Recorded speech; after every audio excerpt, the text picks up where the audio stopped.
ابوبکر صدیق رضی الله عنه چې کله وفاتېدی بیا عمر رضی الله عنه د خپل ځان خلیفه وګرځاوه. دا دویمه طریقه په اسلام کې راغله د امیر د مقررولو د استخلاف. خو دلته طالبانو یو ټکي ته تاسې فکر وي ولی العهد څنګه ده په اسلام کې.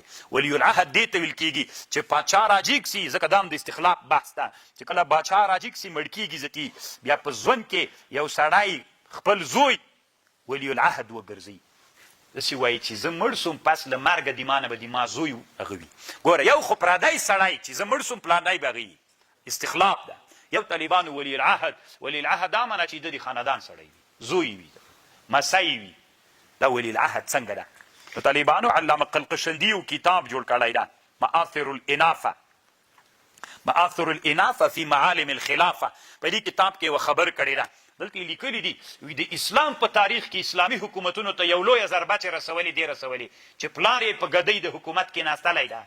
بیا طالبانو زوی خو بیا عیاش وي. ګورئ ځکه چې د باچا زوی خو نو ضرور څوک وي عیاش وي طالبانو. نو هغه چې بیا باچا 10 کاله باچایي کړې، 10 کاله کې دی په عیاشي هغه سوی دی چې د مسلمانانو نایب ولی العهد مقرر سوی ده، د به اسلام ته ډېره ضربه رسولې ده. دا د دیموکرات سړی وي. نو ولی العهد طالبانو اسلام کې باید مقرر نه سي. اسلام ته ډېر تاوانونه رسېدلي. راجحه رایه دار طالبان بیا دې داسې چل وکړي چې یا د شورا د اهل حل و عقد ته وسپاري یا د استخلاف دپاره یو بل ښه مسلمان سړی مقرر کړي. ولی العهد ډېر تاوانونه کړي دي. لکه دا اوس طالبانو د سعودي په الحاله اصل خو بادشاه هغه ده ملک سلیمان د طالبانو، ولی العهد محمد ابن سلیمان.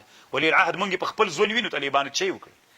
سعودي یو اسلامي حکومت محبت ته وحي طالبانو دیموکراسۍ طرف ته روانه کړې ده که نه. نو طالبانو د یو ښه مثال ده. صحیح ده، پلار ته ډېر احترام لرم، خو طالبانو دا ټولنه ډېر عادت لري. انسان خپل طبیعت نه لري، انسان له ټولنې نه متاثر دي. پلار خو دې په غرو کې اوسېده، په دشتو کې اوسېده، غریبو خلکو سره مجاهدینو سره رابطه وه. صحیح ده، پلار دې له هغه نه متاثر سوی و، یتیمو کونډه او درد هغه یې لیدلی. ته چې راغللی د کابل ټولنې ته راغللی، د کابل ټولنې ته راغلی، دلته پسونه دي، دلته غوښې دي او دلته زرې موټر دي، دلته داسې ښایسته ښایسته خلک دي، سړي څنګ ته را څنګ ته ګرځي. دلته کونډه نسته، ځکه کونډه دلته څوک راپرېږدي. هغه غره کې هغه طالبانو اطرافونو کې وي، دلته داسې خان خلک وي، دلته غټې غوړې خبرې. دا 150 کلونو کې سړی له دغې ټولنې نه متاثر سي. چې متاثر سي نو دی طالبانو بس غوال خوند ورکوي، خوراک خوند ورکوي، موټر خوند ورکوي، پالنګ خوند ورکوي.